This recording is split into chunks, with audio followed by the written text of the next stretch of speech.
ഇത് മനുഷ്യനും ഫലവൃക്ഷവും തമ്മിലുള്ള താരതമ്യ പഠനത്തെ ആസ്പദമാക്കി നിർമ്മിച്ച ഗവേഷണ ചിത്രമാണ്.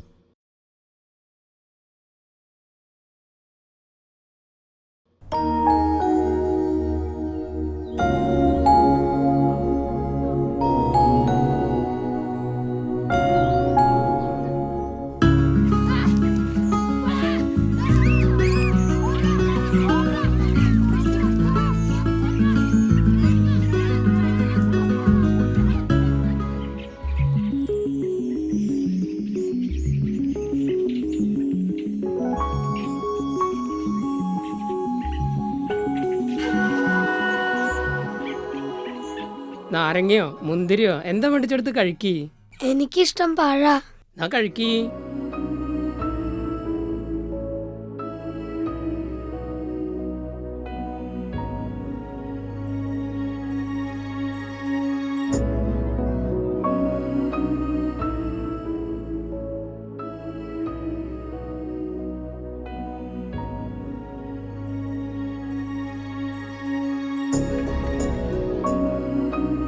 നന്നായി പഠിച്ച മോനെ, എഞ്ചിനീയർ ആവാൻ പോണ്ടതാ.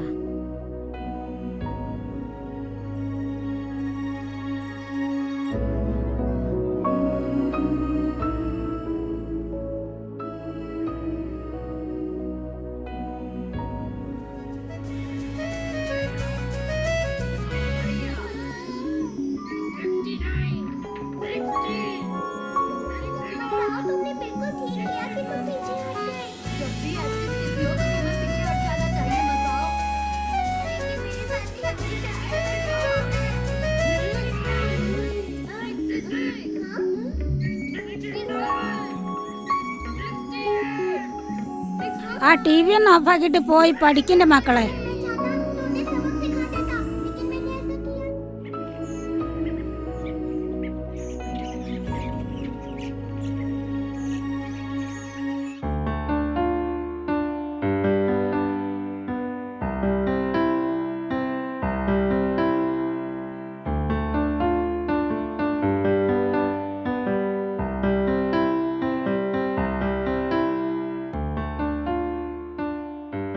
നീ എന്നും പഴ തിന്നുള്ളൂ.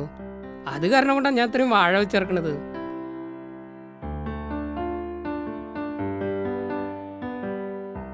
ഡോക്ടറാവണ്ടതാ, നല്ലോണം പഠിച്ചോ.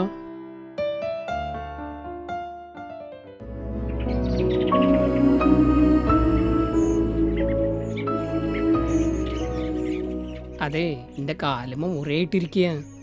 ആ വാഴയൊക്കെ ഒന്ന് നനയ്ക്കണം, അല്ലെങ്കിൽ അത് ഉണങ്ങി പോവും. അച്ഛൻ്റെ കാലുമ്പിലത്തെ മുറി മാറുന്നവരെ നീ ഒന്ന് നനയ്ക്കണം കേട്ടോ.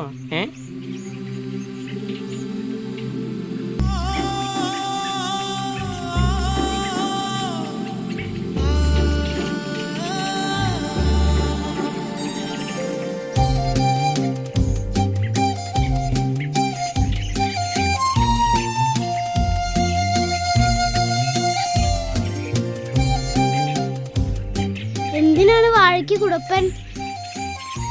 എനിക്കറിയില്ല മോനെ.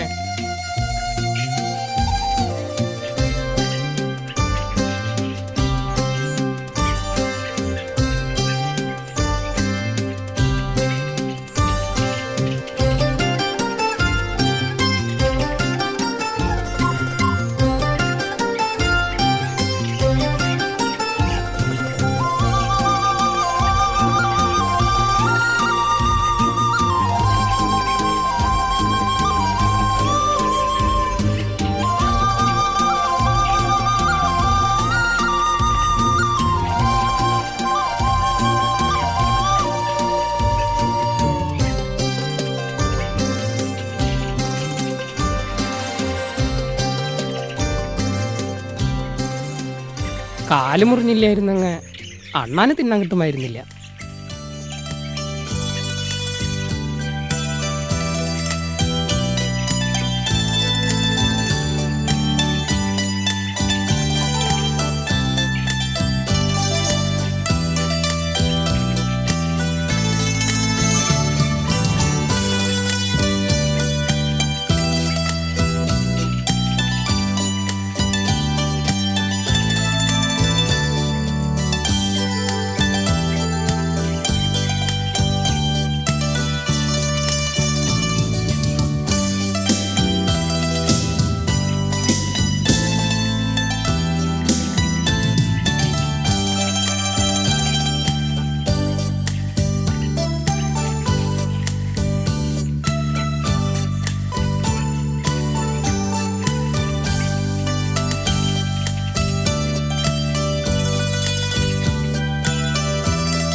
എന്തിനാ വാഴയ്ക്ക് കുടപ്പൻ? വാഴയെക്കുറിച്ച് ഒരു ഗവേഷണം നടത്തണം.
അച്ഛനറിയോ, വാഴയ്ക്ക് കടയില്ലെങ്കിൽ നിലനിൽപ്പില്ല, മനുഷ്യന് തലയില്ലെങ്കിൽ നിലനിൽപ്പില്ല.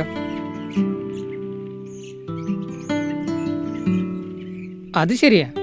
മനുഷ്യൻ വായിലൂടെ ഭക്ഷണം കഴിക്കുന്നു, വാഴ കടയിലൂടെ വളം വലിച്ചെടുക്കുന്നു.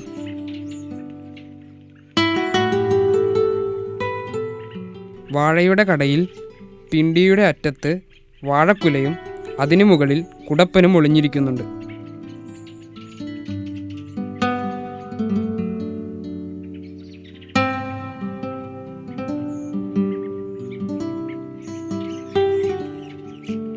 ഇത് വെളിയിൽ കൊണ്ടുവരുന്ന കാലഘട്ടത്തിലാണ് കടയിൽ കന്നുകൾ ഉണ്ടാവുന്നത്. മനുഷ്യൻ്റെ യൗവനവുമായി ഇതിന് ബന്ധമുണ്ട്, അല്ലേ?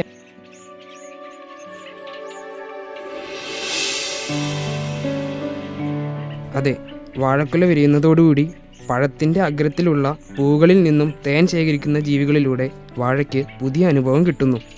ഈ അനുഭവം കടയിൽ കൂടി ഇളം തലമുറയ്ക്ക് കൈമാറുന്നു. അങ്ങനെ വരും തലമുറയുടെ പുരോഗതിയെ സഹായിക്കുന്നു.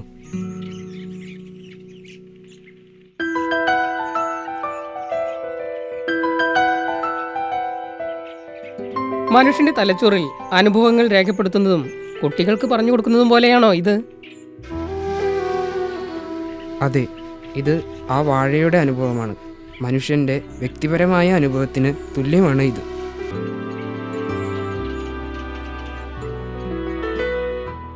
വാഴയ്ക്ക് അതിൻ്റെ വർഗത്തിൻ്റെ അനുഭവമുണ്ടോ? തീർച്ചയായും, അത് ആന്തരികമാണ്. അതെന്താണ്? വാഴക്കുല വിരിഞ്ഞു പുറത്തു കാണിക്കുന്നത് അതിൻ്റെ വർഗമാണ്. ഇത് മനുഷ്യനുമായിട്ടെങ്ങനെ? ഒരു വിഭാഗം വാഴപ്പഴം ഒരു വർഗം പോലെയാണ്. കണ്ണൻ, കദളി, നേന്ത്രൻ, പൂവൻ മുതലായവ. ഇനി എല്ലാവർക്കും വാഴയുടെയും അനുഭവം എവിടെയാണ്? വാഴക്കുടപ്പനിൽ. വാഴക്കുടപ്പൻ ഓരോ ദളങ്ങൾ വിരിഞ്ഞു പൊഴിയുമ്പോൾ എല്ലാ വർഗം വാഴയുടെയും അനുഭവങ്ങൾ ഓരോന്നായി തുറക്കുകയും പൊഴിയുകയുമാണ് ചെയ്യുന്നത്. ഇത് എല്ലാ വർഗത്തിനും പൊതുവായിട്ടുള്ളതാണ്.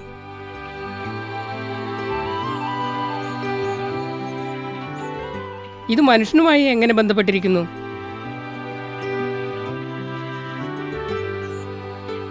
മനുഷ്യൻ്റെ തലച്ചോറിനിടയിൽ പീനിയൽ ഗ്ലാൻഡ് എന്ന അവയവമുണ്ട്. ഇതിന് വാഴക്കുടപ്പിൻ്റെ ആകൃതിയാണ്. ഇതിലാണ് തലമുറകളായുള്ള അനുഭവങ്ങൾ ശേഖരിച്ചു വച്ചിരിക്കുന്നത്. മനുഷ്യനിൽ വൈകാരികതയുണ്ടാക്കുന്ന ഹോർമോണിനെ നിയന്ത്രിക്കുന്നത് ഇതാണ്, മെലാറ്റോണിൻ. അങ്ങനെ ഒന്നുണ്ടോ? ഉണ്ട്. വാഴക്കുല വണ്ണം വയ്ക്കുന്നതിനനുസരിച്ച് വാഴക്കുടപ്പൻ വണ്ണം വയ്ക്കുന്നുണ്ട്. എന്നാൽ മനുഷ്യക്കുഞ്ഞ് വലുതാകുമ്പോൾ പീനിയൽ ഗ്ലാൻഡ് ചുരുങ്ങിപ്പോകുന്നു. അതെന്തുകൊണ്ടാണ്? മനുഷ്യൻ്റെ തലച്ചോറിന് 2 ഭാഗങ്ങളുണ്ട്, ഇടതും വലതും. ഇടതുഭാഗം എപ്പോഴും നിത്യജീവിതത്തിനായി പ്രവർത്തിച്ചുകൊണ്ടിരിക്കും. ബുദ്ധിയും കൃത്യതയും ഉണർച്ചയും ആവശ്യമുള്ളപ്പോഴാണ് വലതുഭാഗം പ്രവർത്തിക്കുക. ഓർമ്മകൾ മാത്രം ഉപയോഗിക്കുന്നവർക്ക് വലതുഭാഗം പ്രവർത്തിക്കാത്തതിനാൽ സന്തുലിതാവസ്ഥ ഉണ്ടാകില്ല. അതുകൊണ്ട് മധ്യത്തിലുള്ള പീനിയൽ ഗ്ലാൻഡ് ശോഷിച്ചു പോകുന്നു. നിയന്ത്രണമില്ലാതെ ജീവിക്കേണ്ടി വരുന്നതിന് കാരണം ഇതാണ്. ഇതിനൊരു ഉദാഹരണം പറയാമോ? മദ്യപിക്കൽ, പുകവലിക്കൽ, മറ്റു ലഹരി സാധനങ്ങൾ ഉപയോഗിക്കൽ, സ്ത്രീകളെ പീഡിപ്പിക്കൽ, ബലാത്സംഗം ചെയ്യൽ, അഴിമതി ചെയ്യൽ, ഭൂപ്രകൃതിയെ നശിപ്പിക്കൽ, അങ്ങനെ തുടങ്ങി എല്ലാ ദുഃഖങ്ങൾക്കും ദുരിതങ്ങൾക്കും കാരണം ഇതാണ്. സ്ത്രീകളുടെ കാര്യമോ? കുടുംബകലഹം, ആർഭാടഭ്രമം, അനുകരണം, അഴിമതിക്ക് പ്രേരിപ്പിക്കൽ തുടങ്ങി അനവധി അവരും ചെയ്തു കൂട്ടുന്നു.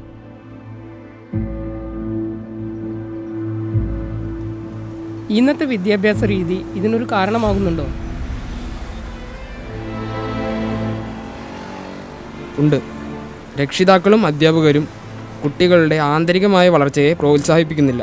മാത്രമല്ല, അന്വേഷിക്കാനുള്ള മനോഭാവത്തെ അടിച്ചമർത്തുകയും ചെയ്യുന്നു.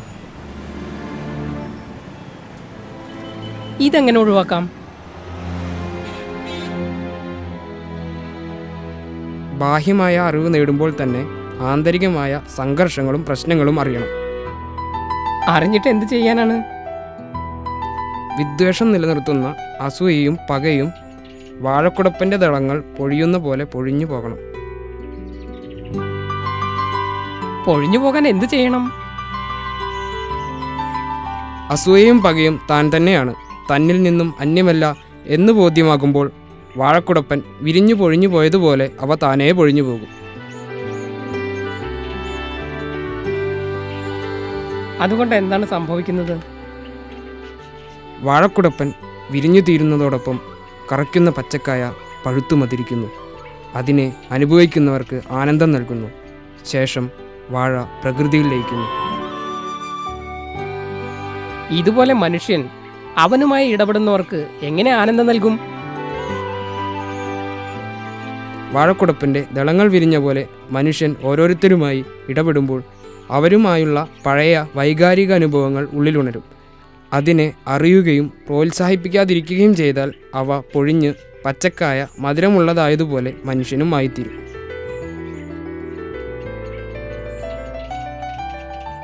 ഇത് സ്ഥിരമായി ചെയ്യേണ്ട ഒരു അഭ്യാസമാണല്ലോ.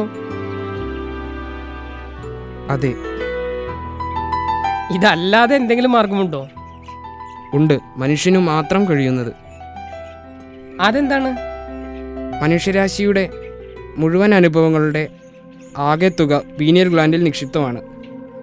ബോധപൂർവം ഈ അനുഭവങ്ങൾ പ്രവർത്തനരഹിതമാകുമ്പോൾ ജീവൻ്റെ തുടക്കത്തിലുള്ള അവസ്ഥയിലേക്ക് ഈ ബോധം എത്തിച്ചേരും. ഇപ്പോൾ എല്ലാ അനുഭവങ്ങളും പൊഴിഞ്ഞുപോയ അവസ്ഥയിലെത്തി. ഈ അവസ്ഥ എങ്ങനെയാണ്?